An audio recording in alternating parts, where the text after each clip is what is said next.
안녕하세요. 저는 아직은 신혼이고 싶은 결혼 3년 차의 기혼 여성입니다. 결혼 3년 차인 제가 얼마 전에 기쁜 임신 소식을 듣게 되었는데요. 어렵게 임신을 해서 그런 건지 이제 곧 엄마가 되고 책임질 일이 더 많아지기 때문인지 요즘 들어 자꾸 마음도 복잡하고 생각도 많아지네요. 사실 지금 뱃속에 있는 아이가 저의 첫 아이가 아닙니다. 3년 전쯤 찾아와 주었던 아이를 안타깝게도 잃었던 적이 있었거든요. 유산의 아픔 때문인지 그래서 임신이라는 것이 제게는 먼 이야기처럼 느껴졌었죠. 그런데 이번에 다시 우리 부부에게 아이가 찾아와주고 아직까지 건강히 자라주는 것을 보니 마음이 조금 놓이기도 하네요. 그런데도 임신한 이 상황에 제 마음이 마냥 편하지만은 않습니다. 다름 아닌 3년 전 제가 겪었던 사연 때문에 말이에요. 직접 얘기하려는 지금도 굳이 그때의 이야기를 기억하고 싶진 않지만 왠지 복잡한 심경이 그것 때문일까 싶어 그때 얘기를 해보고 싶네요. 여러분들께 좋은 지혜도 구하고 아이를 무사히 낳기 전까지 제 마음 정리도 해보고 싶어서요. 그러면 지금부터 제가 3년 전 겪었던 그 일에 대한 얘기를 시작해보도록 하겠습니다. 저와 남편은 같은 직장에서 만난 사이였어요. 대기업 연구원 일을 하던 저희는 같은 팀에서 만나 제가 남편보다 1년 경력이 더 많은 편이었죠. 경력은 제가 더 많았지만 나이는 남편이 저보다 2살이 많았어요.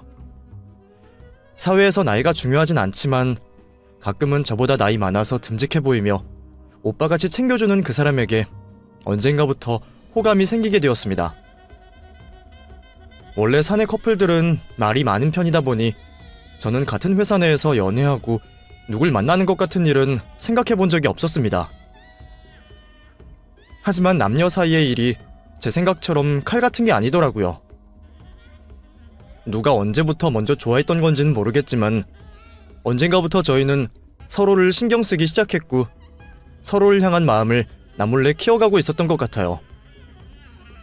남편은 자기가 저를 먼저 좋아한 거라 하지만 아마 제가 먼저 남편에게 호감을 느꼈는지도 모르겠어요.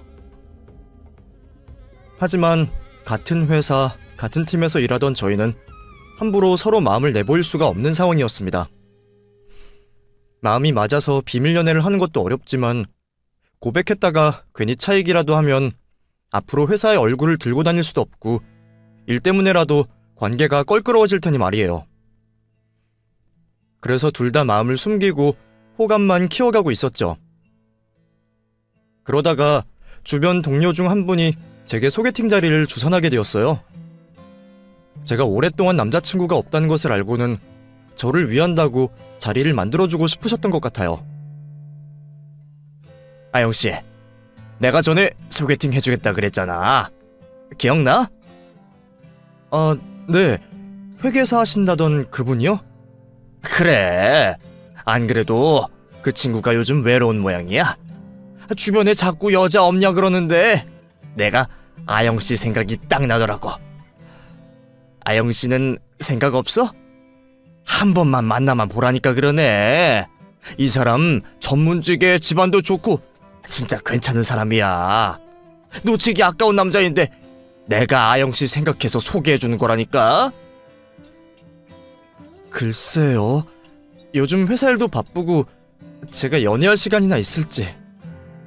에이, 요즘 우리 회사 별로 바쁘지도 않은데 무슨. 그리고 바쁘다고 연애 못하나? 전쟁통에도 다 연애하고 결혼하고 애도 낳잖아. 어차피 그 사람도 일 바빠서 여유 시간은 서로 비슷할 거야. 회사원들 바쁜 건 다 비슷하지. 그래도 연애들은 잘만 하잖아.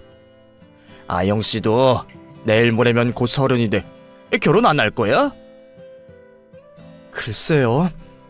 제가 아직 연애 생각은 없어서. 연애 생각이 왜 없어? 아영씨 독신주의야? 그건 아닌데. 그러면 한 번만 만나보라니까 그러네. 아니면 설마 아영씨 좋아하는 사람이라도 있어? 사실 오래 싱글이었던 제게 남자를 소개하겠다는 사람들은 많았습니다. 그때마다 이래저래 핑계를 대며 거절을 하긴 했는데 같은 회사 다니는 사람 앞에서 자꾸만 일 때문이라며 핑계를 대기도 어려웠었어요. 아니나 다를까 다른 사람이 있냐며 궁금해하는 것을 보니 저도 혹시 짝사랑을 들킬까 싶어 더 이상은 소개팅 자리를 거절할 수 없겠더라고요. 결국 회사 직원이 만들어주신 그 소개팅 자리에 나가게 되었습니다. 혼자 좋아하는 사람이 있었지만 그냥 나가서 밥이나 먹고 올까 싶은 생각이었어요. 그런데 제가 소개팅을 한다는 소식을 듣고 제가 짝사랑하던 인호씨가 절 찾아와서 묻더라고요. 아영씨, 그 소개팅 할 거예요? 예? 예. 하기로 했으니까 해야죠. 왜요? 소개팅 안 하면 안 됩니까? 예? 왜요? 인호씨가 무슨 상관이에요? 그냥 안 했으면 좋겠어서요. 이유는 말도 안 하고 소개팅을 나가지 말라는 말만 하던 그 사람이 어이가 없었어요. 나중에서야 그때는 직장 동료라는 이유 때문에 제가 좋다고 고백도 못하고 있었는데 소개팅을 나간다고 하니까 말리기는 해야겠고 자기도 머리가 아팠다고 말을 하더라고요. 인호씨 얘기에 그 사람도 내게 마음이 있을까 싶었던 저는 소개팅을 나가지 않았고 제가 자기 말대로 소개팅을 거절했다는 얘기에 인호씨도 그제서야 제 마음을 알아채고 제게 고백을 해왔습니다. 그렇게 저희는 연인이 되었고 회사에 비밀로 하며 사내 연애를 시작하게 되었죠. 회사에서 혹시라도 들켜서 말이라도 들을까봐 엄청 조심하고 다녔어요. 회사 근방에서는 절대 데이트도 하지 않았고 회사 안에서도 일에 관한 일이 아니면 얼굴도 쳐다보지 않았었죠. 안 그래도 옆팀에서 사내 연애하다가 서로 싸우고 헤어져서 이직까지 하게 되면서 말로가 좋지 않았던 것을 봤던 탓에 저희도 혹시 들키면 직장을 관둬야 할지도 모른다는 불안감에 더욱 조심하며 지내야 했습니다. 그래도 그때는 모든 게 다 좋았어요. 남들이 몰라주는 연애여도 우리 두 사람은 너무 행복했거든요. 사귀기 전까지는 인호씨가 그렇게 다정한 사람인지는 잘 몰랐는데 연애를 시작한 후 인호씨는 제게 너무나 잘해주었습니다. 자기도 출근 준비로 바쁠 와중에 매일같이 모닝콜을 해주며 저를 깨워주었고 아무도 눈치채지 못하게 회사에서 알게 모르게 저를 챙겨주곤 했어요. 덕분에 팍팍했던 회사 생활도 즐거워지고 연애를 시작한 저는 온 세상이 핑크빛으로 아름답게만 보였습니다. 20대 후반 조심스럽게 시작한 저희는 만나면서 점점 더 깊은 관계를 약속하게 되었습니다. 솔직히 그때만 해도 저한테는 결혼이라는 일이 너무나 먼 이야기 같았었는데 인호씨를 만나면서는 결혼을 하면 행복할 것 같다는 생각이 자주 들곤 했었어요. 그 사람의 다정한 면도 좋았고 이것저것 아는 것도 많고 쉬는 날이면 목공예를 한다는 의외의 취미도 마음에 들었죠. 이상형이나 남자 취향이라는 건 없다고 생각했던 제가 이런 사람이 내 이상형이었구나 싶을 정도로 마음을 열었던 유일한 사람이었습니다. 인호씨 역시 저를 여태 만났던 누구보다도 사랑한다 말했었고 그렇게 저희는 서로가 마지막 사랑이라는 것을 깨닫게 되었죠. 고심 끝에 결혼이라는 중대사를 약속하고서도 저희는 당장 결혼을 해야겠다는 생각은 하지 못했습니다. 그때 인호씨 나이 30에 제 나이가 28이었으니 결혼 정년기였지만 결혼이라는 게 마음만으로 해결되는 일들이 아니잖아요. 모아놓은 돈이 있어야 결혼식도 하고 신혼집도 구하고 혼수도 마련할 텐데 인호씨가 여력이 많지가 않았거든요. 저희 회사가 나름 대기업에 연구원 연봉도 또래에 비해 높은 편이었지만 인호씨는 모아둔 돈이 그리 많지 않았습니다. 그렇다고 인호씨가 씀씀이가 크다거나 다른 문제가 있는 건 아니었어요. 인호씨는 대학생 시절 아버지가 일찍 돌아가시고 그 후로 어머니와 지내왔는데 평생 전업주부로 일 한 번 해본 적 없던 어머니 대신 인호 씨가 집안의 가장이 되어야 했고, 인호 씨는 대학생 시절부터 아르바이트를 해오며 어머니께 생활비를 가져다 드렸다고 했어요. 그 얘기는 연애 초반부터 알고 있었고, 저도 그런 인호 씨를 탓하지 않았죠. 물론 아직 젊은 나이에 사지 멀쩡하신 인호 씨네 어머니가 왜 경제활동을 하지 않으시는지는 이해되지 않았지만, 자식 입장에서는 집에 생활비 가져다 드리는 게 당연한 일일 거라 생각했습니다. 인호 씨는 그런 와중에도 자기 몫은 아끼면서 열심히 살던 사람이었으니까요. 그래서 앞으로 결혼을 할 때에도 시댁 도움은 받기 어려울 거라 예상했고, 몇 년간 열심히 모아서 저희 힘으로 결혼식을 올리기로 생각을 하고 있었습니다. 저희는 결혼을 서두르지 않고 연애를 계속해왔죠. 양가 집안에서도 저희가 서로 만나는 사람이 있다는 것을 알고 계셨고, 결혼까지 생각하고 있다는 것도 알고 계셨습니다.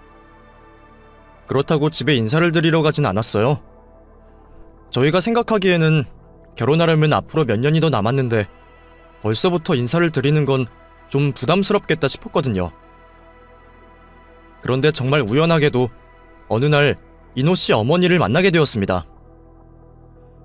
인호 씨와 데이트를 하던 중이었어요. 평소처럼 밥을 먹고 나와서 차를 마시러 가려고 길을 걷고 있는데 갑자기 뒤에서 누군가 달려와 저를 탁 때리시더라고요. 팔뚝을 착 소리가 날 정도로 맞아서 너무 놀란 제가 뒤를 돌아보자 그곳에 인호 씨 어머니가 서 계셨습니다. 어머, 네가 아영이구나. 나 인호 엄마야. 어쩜 여기서 다 만나니? 인호랑 둘이 데이트하고 있는 거야? 엄마, 여긴 어쩐 일이세요? 어쩐 일은 무슨. 나 오늘 친구들 만난다고 했었잖아. 애들이랑 밥 먹고 일찍 헤어졌는데 저 멀리서 네 뒷모습이 보이더라고. 아, 안녕하세요 어머니. 저는 인호 씨와 만나고 있는 최아영이라고 합니다. 우연한 만남에 인호 씨도 많이 놀란 듯 보였습니다. 저 역시도 너무 놀라고 당황스러웠지만 우선 어른께 인사를 드리는 게 먼저라는 생각에 제 소개를 드렸죠. 그래, 나도 아영이 네 얘기 많이 들었어.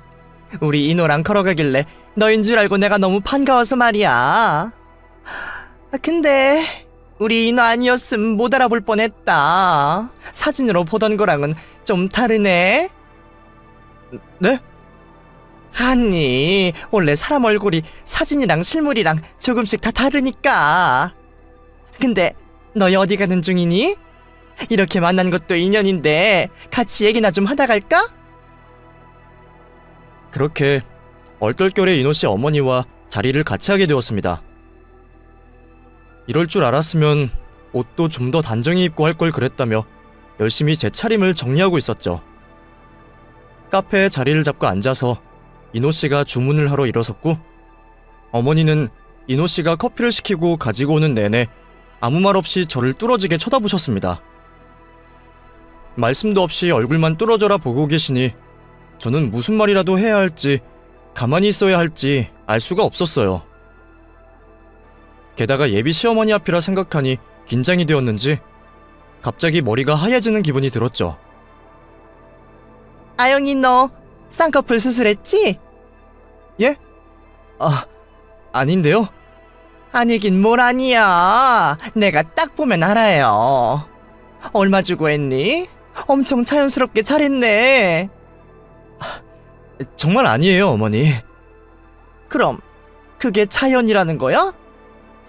내가 보면 아는데 그게 자연으로 나올 수 있는 라인이 아닌데? 너 설마 내가 너 성형했다고 뭐라 할까봐 거짓말하는 거니? 아니요, 저도 했으면 했다고 솔직하게 말씀드리죠. 근데 정말 안 해서 그래요. 저희 부모님 두 분 다 쌍꺼풀이 있으셔서요. 그래서 아마 물려받았나 봐요. 그러니? 그럼 코는 뭐 한 거니? 주사? 수술? 코도 안 했는데요. 제가 주사도 무서워하는 편이라 병원을 잘 안 가요. 어머니가 한참이나 제 얼굴을 뜯어보셨던 게 그런 이유였나 봅니다. 어머니는 제가 어딜 고친 건지 알아내고 싶어 하셨어요. 어디 손이라도 댔다면 솔직하게 말씀드리겠는데 정말로 주사나 시술도 받은 게 없었거든요. 제가 성형 의혹을 받을 만큼 미인인 것도 아닌데 어머니는 제가 어딜 고친 건지 그게 궁금하셨나 봅니다. 결국 커피를 들고 온 이노 씨가 제 초등학교 졸업사진까지 보여드리면서 직접 해명을 한 뒤에야 더 묻지를 않으셨죠. 초면에 그런 것을 물으시는 어머님이 당황스러웠지만 저는 예비 시어머니께 잘 보이고 싶은 마음에 잘하려고 무척 애를 썼어요. 그나저나 내가 아영이 네가 전부터 보고 싶었었는데 말이야. 이노 쟤한테 너 한번 데려오라 그러는데 말을 안 듣더라고. 아직 결혼도 안 했는데 뭘 보냐 그러면서 자꾸 막더란 말이지. 어차피 결혼할 사이면 미리부터 자주 얼굴 보고 안면 트는 게 좋지 않니? 안 그래? 네, 어머니. 저도 오늘 뵙게 돼서 좋아요. 그래. 우리 이렇게 만난 것도 다 인연인데 앞으로도 자주 보고 그러자. 그럼 만난 김에 오늘 밥이라도 같이 먹을까? 엄마, 아영이 불편하게 왜 그러세요? 밥은 그냥 다음에 먹어요. 저는 괜찮아요, 어머니. 식사하고 들어가세요. 제가 대접할게요. 뭐 드시고 싶은 거 있으세요? 어머, 아영이 너 돈 많이 버나 보다? 둘이 같은 회사 다닌다 했으니 적진 않겠지만 그래도 여자애가 우리 이노만큼 버니? 엄마, 아영이가 나보다 더 벌어요. 나보다 연차도 많고 아영이는 나보다 학벌도 좋은데 아영이는 대학원까지 나왔잖아. 그래서 회사에서 스카우트 간 거예요. 어머, 그래? 집에서 딸한테 바라시는 게 많으신가 보네. 어차피 결혼하고 애 낳으면 필요도 없을 텐데. 공부한다고 고생 많이 했겠네. 그래, 그럼 돈 잘 번다는 우리 예비 며느리 덕 좀 볼까? 나 비싼 거 먹어야겠다. 네, 어머니. 드시고 싶은 거 드세요. 그렇게 첫 만남에 어머니를 모시고 식사를 하게 되었습니다. 뭘 드시고 싶으신가 하니 회가 드시고 싶다고 하시기에 고급 일식집으로 어머니를 모시게 되었죠. 한 끼 식사로는 큰 마음 먹고 써야 할 식대였지만 앞으로 가족이 될 사이에 돈은 전혀 아깝지 않았습니다. 식당으로 들어가 메뉴를 고르기 어려워하시는 어머님을 보며 저는 조금이라도 잘해드리고 싶은 마음에 이것저것 설명을 드리고 어떻게 먹으면 좋은지 열심히 알려드렸어요. 그래서 저는 비싼 음식을 앞에 두고도 음식이 입으로 들어가는지 코로 들어가는지 모를 지경이었죠. 그래도 어머님이 잘 드신 듯해서 다행이라 생각했습니다. 그러다 식사를 마치신 어머님이 잠시 화장실로 가신다며 자리를 비우셨고 저는 혹시나 어머니가 복잡한 가게 내부 때문에 화장실에서 방을 찾아오지 못하실까 걱정되어 뒤를 따라 나섰습니다. 그런데 그렇게 어머니를 따라간 곳에서 듣고 싶지 않은 얘기를 듣게 되었네요. 어머니가 화장실에서 친구분과 제욕을 하고 계신 것을 듣게 되었던 거죠. 이놈 만나는 애랑 밥 먹으러 왔어. 그냥 지가 사겠다 그래서 무슨 일식집 왔는데 가격만 비싸고 맛은 별로 있지도 않네. 회는 그냥 도매시장 가서 매운탕이랑 양껏 먹어야 하는데 말이야. 뭐 찔끔찔끔 나오고 먹는 방법도 어렵고 짜증나 죽겠어 정말. 그러면서 내가 무슨 유치원생이라도 되는 줄 아는지 어머니 이렇게 하세요 저렇게 하세요 처먹는 거 가지고도 나를 가르치고 말이야. 지가 가방끈 길고 돈 잘 번다고 유세 떠는 거야 뭐야.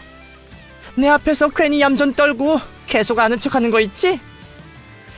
지가 셈이 될 사람을 우습게 본다 이거지 뭐. 제 의도와 다른 어머니의 반응에 저는 당황스러울 수밖에 없었습니다. 제가 어머니를 배려한다 생각했던 행동들을 어머니는 죄다 나쁘게 받아들이고 계셨어요. 자기 아들 앞에서 먼저 식사 대접하겠다고 한 것도 제가 아들보다 잘 번다고 유세 떨라고 그러는 것이고 고급 일식집에 데려온 것도 평소에 그런 거 못 먹어본 어머니를 무시하는 거라 말하셨습니다.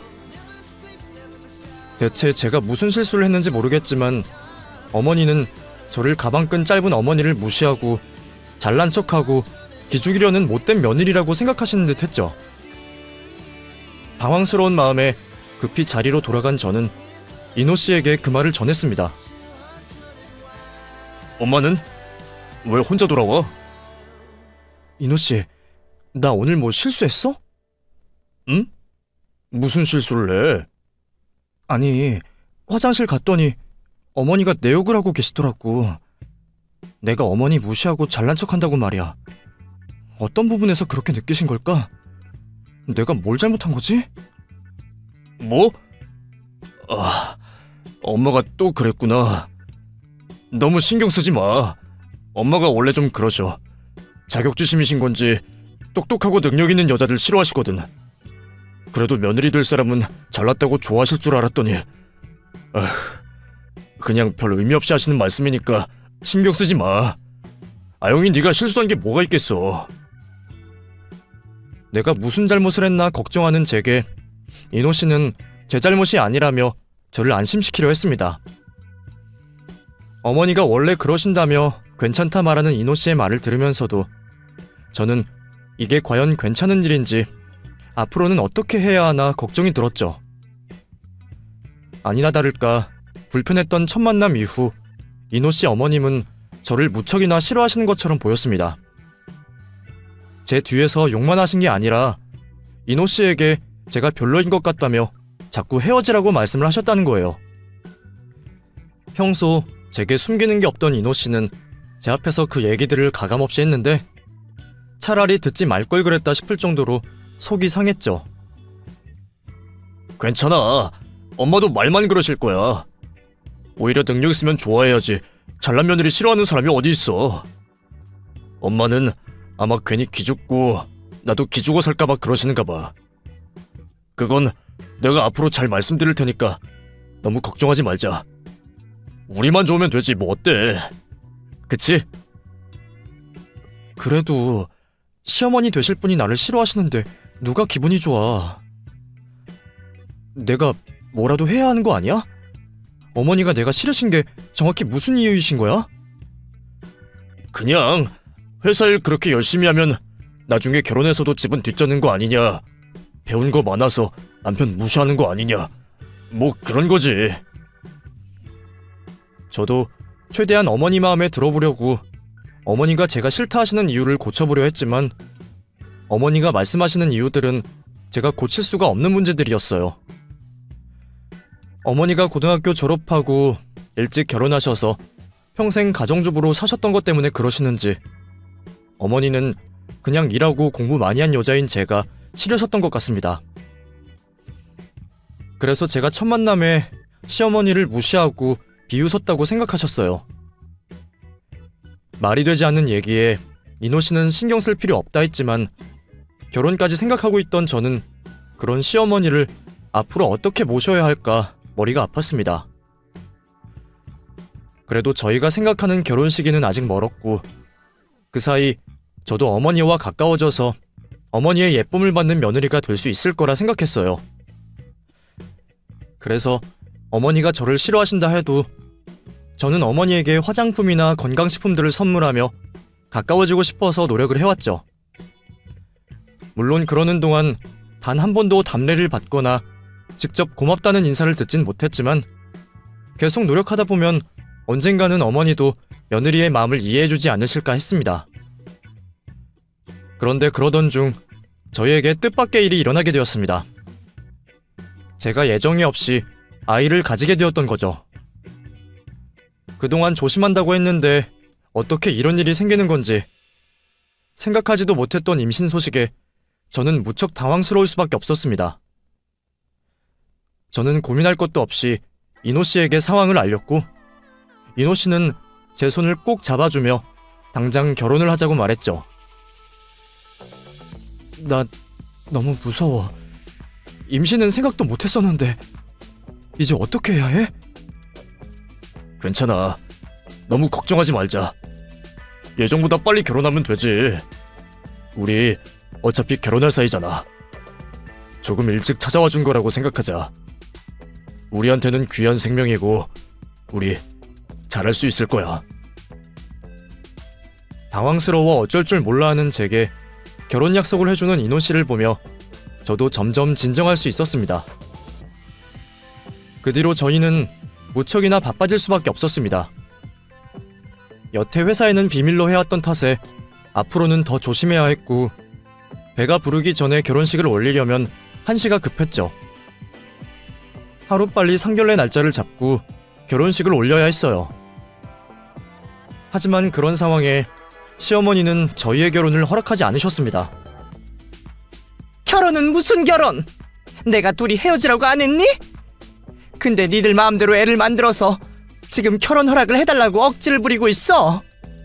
세상에 여자가 그렇게 많은데 왜 하필 걔야? 나는 싫다. 그리고 세상 똑똑한 척은 지 혼자 다 하더니 혼전 임신이 말이 되니? 하, 집에서 애 공부만 시켰지 그런 건 안 가르쳤나 보구나. 저를 좋아하지 않으시는 건 알았지만 그래도 아이까지 생긴 상황에 끝까지 반대하실 줄은 몰랐어요. 예상 못한 반대에 부딪힌 저희는 당황스러울 수밖에 없었습니다. 그런 사돈의 모습에 저희 친정 부모님도 걱정이 많으셨습니다. 너 그 집에 시집가서 잘할 수 있겠니? 이런 상황에서도 반대하시는데 반대하는 결혼해서 네가 행복할 수 있겠어? 그럼 어떻게 해? 애도 있고 나도 이노 씨랑 못 헤어지겠는데. 우리도 인호는 봐서 좋은 사람인 거 알겠다만 아무리 그래도 어떻게 그런 집에 시집을 가니? 친정 부모님은 결혼 허락도 받지 못하고 있는 저를 염려하셨습니다. 그래도 믿음직한 사위는 마음에 드셨는지 마지못해 저희를 허락하고 시댁에서 확답을 받아오기를 기다려주셨죠. 그 뒤로 저희는 매일 시어머니의 마음을 돌리려 애를 썼습니다. 이노 씨는 매일같이 어머니와 대화를 하고 어머니 마음을 돌리려 노력했고, 저 역시도 매일 퇴근하고 시어머니를 찾아뵈면서 결혼 허락을 받으려 노력했습니다. 하지만 어떤 노력에도 결혼 허락을 받아내지 못했던 저는 점점 몸도 마음도 너무 힘들어져만 갔습니다. 어떻게 시어머니 마음을 돌려야 할까 싶어 잠도 자지 못했고, 결혼 얘기를 알릴 수 없는 상황에 회사에서도 조심 또 조심을 할 수밖에 없었죠. 갑자기 커피도 술도 먹지 않고 몸을 신경 쓰는 저를 보고 의심이라도 할까 싶어서 주변 사람들에게는 보약을 먹는다면서 거짓말까지 해야 했습니다. 회사에서는 거짓말해야 하지, 집에서는 걱정하는 부모님 안심시켜야 하지. 대체 언제 허락해 주시려나 전전긍긍하는 마음까지 모든 것이 버거웠던 저는 정말 하루라도 빨리 결혼 허락을 받고 싶은 생각밖에 없었어요. 선물 공세에 어머님께 잘하겠다고 애걸복걸하며 허락을 구해봤지만 시어머니는 제 말을 들어주지 않으셨습니다. 어머니는 오히려 제가 어머니 앞에서 애처롭도록 사정하는 그 꼴을 즐기는 듯 보이셨죠. 한 번은 몸이 너무 피곤해서 딱 하루 찾아가지 못한 것을 가지고 난리를 치셨습니다. 이거 봐라. 이렇게 금방 포기할 거 뭐하러 허락해달라 그러니? 내가 이래서 허락을 못한다는 거야. 내가 사람은 제대로 봤지. 이노 너도 그런 애랑 결혼했다가는 네 인생 다 망치는 수가 있어. 그동안 제 노력은 아무것도 몰라주시고 딱 한 번을 가지고 꼬투리를 잡으며 저를 욕하는 시어머니를 보며 저는 모든 것을 다 포기하고 싶은 심정이었습니다. 차라리 애를 혼자 키우더라도 결혼을 포기해야 하나 싶은 생각까지 들었죠. 그런 제 마음을 알았던 이노 씨는 저를 위해 어머니와 싸울 생각까지 했습니다. 그때까지는 혹시라도 더 미움받을까 싶었던 생각에 이노 씨에게 가만히 있어달라 부탁했거든요. 옆에서 제가 힘들어하는 것을 보면서 이노 씨도 많이 힘들었을 거예요. 사실 저도 알고 있었습니다. 저도 힘들었지만 그 사람도 많이 힘들었을 거라는 것을 말이죠. 안 그래도 그때 이노 씨는 저희 결혼 문제 때문에 여기저기 대출을 알아보고 다니고 부업까지 고민하고 있었거든요. 예정에 없던 임신 때문에 생각보다 결혼이 일찍 당겨지게 되었으니 결혼 허락받는 것도 우선이었지만 결혼을 하려면 역시나 돈 문제가 가장 큰 걱정이었으니까요. 그런 이노 씨의 노력을 알고 있던 저였기에 그 사람한테 괜한 짜증을 낼 수도 없었어요. 그나마 서로 이해하며 보듬으면서 이 위기를 극복하기로 마음먹었죠. 그런데 그런 저희에게 결국 끔찍한 일이 벌어지고 말았습니다. 그때가 임신 14주 차였습니다. 아침 출근길에 갑자기 피가 보여 놀란 마음에 출근도 못하고 혼자 병원을 찾아갔고, 저는 결국 아이 유산 소식을 들어야만 했습니다. 14주면 벌써 중기에 접어들어 수술까지 받아야 하는 상황이었습니다. 분명 저번 주까지 아이 심장 뛰는 소리를 잘 들었는데 갑자기 이게 어떻게 된 일인지 저는 아무것도 생각할 겨를이 없었죠. 의사 선생님은 하염없이 눈물을 흘리는 저를 달래주시면서 최대한 빨리 수술을 하는 게 좋다는 말씀을 해주셨어요. 수술이 웬 말인지 저는 그때까지도 제가 유산되었다는 사실을 받아들일 수가 없었죠. 결국 다음날 주말이 되어 이노 씨와 함께 병원을 찾았고, 저는 수술을 받았습니다. 며칠 쉬어야 좋다는 말에 수요일까지 월차를 쓰고 집에 누워 있었어요. 이노 씨에게서 상황을 들으신 부모님은 아무 말도 하지 못하고 죽을 끓여 저를 먹여주셨습니다. 그때는 죄송한 마음보다도 아이를 잃었다는 죄책감과 슬픔에 같이 힘들어하시는 부모님을 쳐다볼 생각도 들지 않았어요. 참 불효녀다 싶지만 그때는 제 몸과 마음이 너무 힘들었습니다. 그리고 이노 씨도 집에 소식을 전했을 거예요. 제가 유산했다는 소식에 시어머니가 어떤 기분이실지 그것까지 차마 생각을 하지 못했습니다. 다만 그래도 앞으로 가족이 될 사이이고 어른이시니 제가 직접 가서 얼굴을 보고 말씀드리는 게 좋겠다 생각했어요. 연차 마지막 날에 저는 과일 바구니를 사들고 시댁을 찾아갔습니다. 사실 가면서 혹시나 어머니가 저를 위로해 주시려나 그런 기대를 했던 것 같아요. 모르는 사이에도 그런 얘기를 들으면 안쓰럽기 마련일 텐데 저희가 짧아도 알고 지낸 정이 조금은 있지 않을까 생각했고, 어쩌면 어머니도 슬퍼하실지 모르겠다는 생각을 했습니다. 그래서 서로 위로하고 이 어려움을 다 같이 노력해서 이겨내면 앞으로 더 좋은 일이 있을 거라고 기대했어요. 하지만 현실은 막장 드라마보다도 끔찍했습니다. 지금도 그때 기억을 떠올려 그 사람이 제게 했던 말을 제 손으로 적으려니 끔찍하네요. 저는 시어머니 앞에서 의사 선생님께 들었던 말과 함께 수술을 잘 받았다는 얘기를 전했습니다. 위로해달라, 속상하다는 말은 일절하지 않았고 그냥 제 입으로 상황 설명을 드리고 싶었죠. 그런데 어머니는 이런 말씀을 하셨습니다. 잘됐다. 이제 넌 내 며느리 아니다. 그치? 뭐라 말씀하실까 기대했던 제 귀에 꽂힌 그 한마디에 저는 심장이 쿵 떨어지는 기분이었습니다. 아이를 잃은 제게 잘됐다는 말을 하다니, 어떻게 사람이 그런 말을 할 수가 있을까요?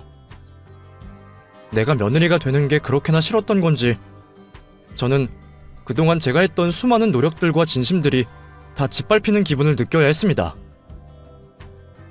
그 얘기에 놀란 것은 저뿐만이 아니었습니다.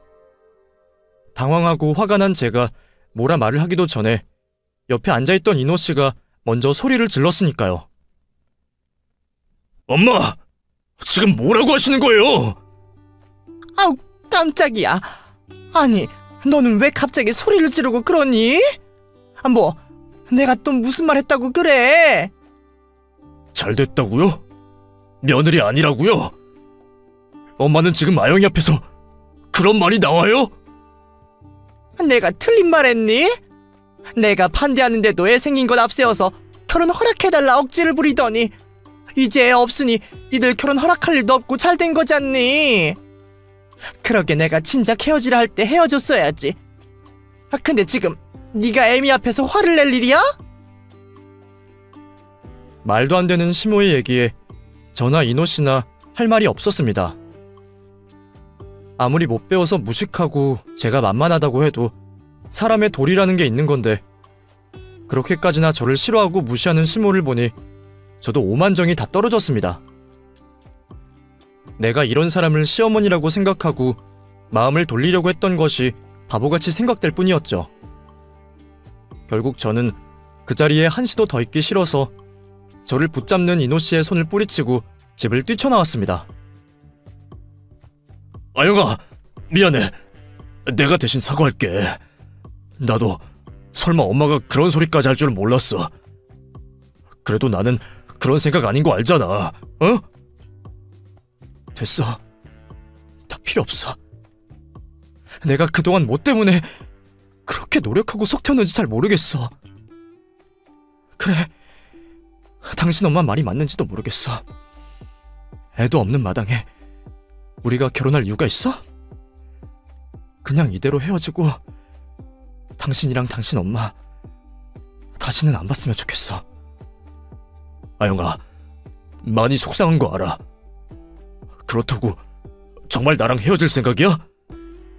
그럼 나더러 당신이랑 결혼해서 저렇게 끔찍한 당신 엄마 모시라는 말이야? 나 그거 못해. 내가 왜 그래야 해? 이노 씨 눈으로 보고 귀로 들었잖아. 내가 사람 취급도 못 받는데 내가 저런 사람을 시어머니로 생각해야 해? 나 절대 못하니까 그냥 헤어져줘. 제발. 아영아, 나도 너랑 절대 못 헤어져. 아니, 헤어질 생각 없어. 아이를 잃은 건 슬프지만 아이 때문에 결혼하려고 했던 것도 아니잖아. 우리는 원래 이어져야 할 사이야. 사실 천천히 말하려고 했는데 오늘 얘기해야겠네. 나 너랑 결혼할 거야. 우리 혼인신고하자. 이노 씨는 품에서 혼인신고 서류를 꺼내 제게 보여주었습니다. 제가 유산을 하고 누워있는 동안 자기도 혼자 생각이 많았던 모양이에요. 아이를 잃은 슬픔 때문에 제가 자기를 떠날까봐 걱정했다고 했죠. 저도 역시 이노 씨를 많이 사랑했고 이노 씨만 생각한다면 헤어지고 싶은 마음은 없었지만 결국 시어머니라는 그 여자 때문에 그럴 수가 없었습니다. 그래도 안 돼. 나 정말 당신 엄마랑 못 살아. 내가 노력해서 방법이라도 있으면 그렇게 해보겠어. 근데 내가 아무리 노력해도 안 되는 일이잖아. 이노 씨도 옆에서 봤잖아. 그렇다고 이노 씨가 어머니랑 인연을 끊겠어? 그러니까 우리는 헤어지는 게 맞아. 그래, 내가 정리할게. 그러니까 걱정하지 말고 나랑 결혼해줘, 아영아. 결국 남편은 자기 엄마가 아닌 저를 선택했습니다. 그리고 제게 자신의 결단을 보여주겠다며 그날 바로 제 손을 잡고 구청으로 가서 혼인신고 서류를 제출했죠. 상황은 급작스러웠지만 저희 마음은 이미 깊었기에 저도 그런 남편의 행동을 막지 않았습니다. 그렇게 저희는 공식적으로 부부가 되었어요. 구청을 갔던 저희는 그 뒤로 저희 집에 함께 찾아가 오늘 혼인신고를 먼저 했고 몇 달 안에 결혼식을 올리겠다 말씀을 드렸습니다. 이미 한번 결혼 허락을 하셨던 저희 부모님은 사위를 끝까지 믿어보시겠다며 저희의 결정을 지지해 주셨죠. 저희 부모님께 허락을 받은 남편은 집으로 돌아가 자기 어머니 앞에서도 얘기를 전했습니다. 끝까지 결혼하겠다는 말에 어머니가 난리가 나셨더라고요. 죽는 꼴 보고 싶다며 온 동네 떠나가도록 소리를 지르시는 걸 보고 있던 남편이 이미 혼인신고를 했다고 말씀드렸죠. 자기 아들이 결국 엄마 버리고 며느리를 택했다는 얘기에 시모는 거품 물고 쓰러졌다 했습니다. 자식 키워봤자 소용없다며 연 끊고 살자고 먼저 말해준 덕분에 남편은 거리낌 없이 그 길로 신혼집을 구해 집을 나오게 되었습니다. 그렇게 저희는 급히 구한 신혼집에서 신혼생활을 시작하며 결혼 준비를 하게 되었고, 얼마 뒤 결혼식을 앞두고 있었죠. 남편은 자기는 이제 고아라면서 혼주석 비워두고 결혼을 하겠다 말했지만, 시모가 어떻게 하라는지 저희 결혼식 얘기를 듣고 제게 전화를 해왔습니다. 그래, 니들이 기어이 결혼하겠다는 소리는 들었다. 근데 너는 결혼식이 얼마 남았다고 아직도 인사를 안 오니? 인호가 내 연락 안 받고 연락 안 되는 거 뻔히 알면서 그럼 네가 주변에서 조치를 취하고 잘해야 할 거 아니야. 네가 먼저 나한테 전화를 하던가 했었어야지. 셰미가 먼저 전화를 하게 만드니? 원래 이럴 때는 며느리들이 알아서 눈치껏 해야 하는 거야. 시모는 그 난리를 쳐놓고도 아들과 연 끊기기는 싫은 건지 이제 와서야 며느리를 찾고 있었습니다. 저한테 며느리 아니라며 쫓아낼 땐 언제고 이제 와서 며느리 돌이 찾는 시모를 보니 웃음밖에 나오지 않았죠. 며느리요? 시어머니요? 제가 왜 그쪽 며느리인가요? 제가 며느리 아니라고 먼저 그러셨던 게 누구죠? 제가 곧 결혼식을 하는 건 맞는데 저희 남편은 고아라서 저는 시어머니 없거든요? 그러니까 며느리 찾으시려거든 다른 데서 알아보세요. 아니, 너는 무슨 말을 또 그렇게 섭섭하게 하니? 내가 그때 너한테 선하게 좀 했다고 이러면 안 되지. 내가 그래도 어른인데 어른이 실수하고 먼저 손을 내밀면 모르는 척 잡아도 줘야지. 이노 집 나가고 내가 얼마나 고생이 많은지 아니? 내가 요즘 청소 다닌다고 너무나 힘이 든다.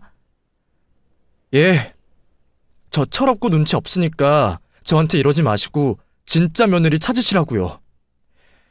모르는 사이에 괜히 전화해서 귀찮게 하지 마시고 앞으로는 여기로 연락하지 마세요.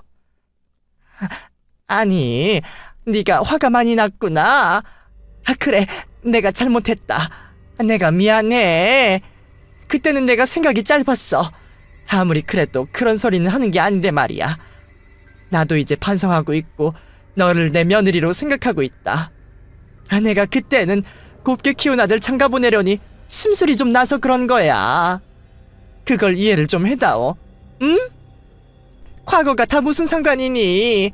앞으로 잘해가면 되는 거 아니겠니?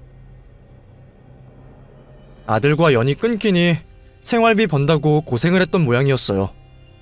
아마 그래서 마지못해 제게 연락을 한 게 아닌가 싶은 생각이 들었습니다. 뒤늦게야 후회를 하며 제 앞에서 애걸복걸하는 시모를 보면서 저는 사람이 어디까지 얄팍해질 수 있는지 알게 되었던 것 같아요. 기세 등등해서 무시할 때는 언제고 다 잃고서야 후회하는 시모의 모습이 기가 막혔죠. 하지만 이제 와서 후회를 하기에는 너무 늦었다 싶네요. 제가 시모에게 전화가 왔다는 얘기를 했더니 남편이 막 화를 내면서 제 핸드폰을 가져가서 시모 번호를 다 차단해 놓더라고요. 앞으로는 그 사람 전화는 받지도 마. 뭐하러 쓸데없는 소리 들어주고 있어. 그러다가 또 스트레스 받으면 어쩌려고. 혹시 또 전화 오면 그냥 끊어버려. 알았지? 저보다도 확실히 끊어내주는 남편 덕분에 저는 무사히 결혼식을 올릴 수 있었고, 그 후로도 지금껏 쭉 시댁과 연을 끊고 남편과 행복한 결혼 생활을 해올 수 있었습니다. 어떻게 알았는지 시모가 남편에게 몇 번 더 연락을 했었지만 그때마다 모질게 끊어내는 남편 덕분에 별다른 문제는 없을 수 있었습니다. 그런데 아이를 임신을 한 지금은 제가 잘한 일인지 걱정이 되기도 하네요.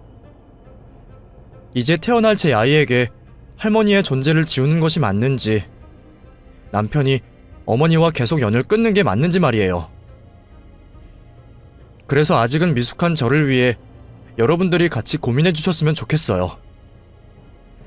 그럼 제 이야기를 들어주신 분들의 지혜를 구하며 이야기는 여기서 마치도록 하겠습니다. 감사합니다.